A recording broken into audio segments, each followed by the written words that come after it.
کرے کہ رسول اللہ سے شادی سے پہلے خود خدیجۃ الکبریٰ کا کیا مقام مرتبہ؟ ماشاءاللہ خراج تحسین پیش کرتا ہوں آپ کو، آپ کے تمام اسٹاف کو، سچ ٹی وی کو، جنہوں نے ایک ایسی ذات بابرکت کے بارے میں آج کے پروگرام کا انعقاد کیا جس کا احسان سب سے زیادہ ہے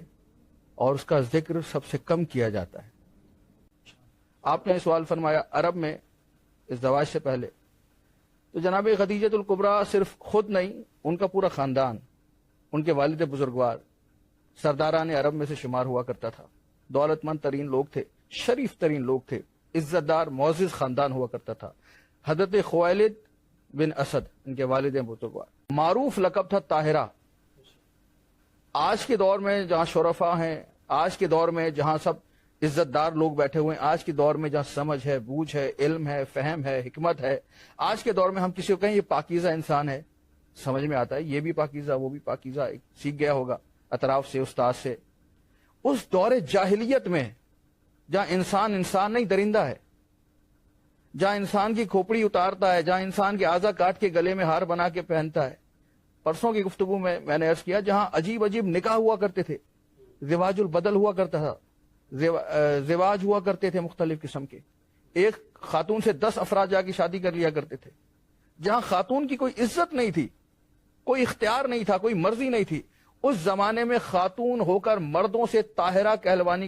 کہلوانے والی ذات ہے تو خدیجۃ الکبریٰ سلام اللہ علیہا کی۔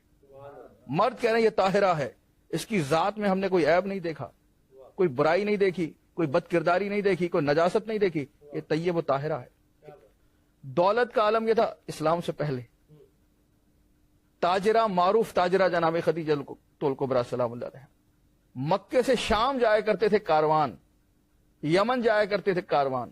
اونٹوں کی لمبی قطاریں ہوتی تھی، تاجر یہاں سے سامان لے کے جایا کرتے تھے۔ اور وہ وقت آیا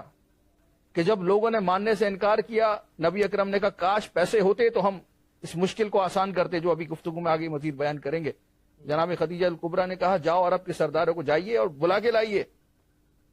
عرب کے سردار ایک طرف بیٹھے، دوسری طرف جناب خدیجہ، بیچ میں سونے کا انبار لگا دیا، یہ سارا انبار لے جاؤ اور جو کچھ میرے نبی فرما رہے ہیں اس پہ عمل کیا جائے۔ اسلام کو ساری دولت دے کر جس نے سنوارا ہے، سینچا ہے، اسے خدیجۃ الکبریٰ کہتے ہیں۔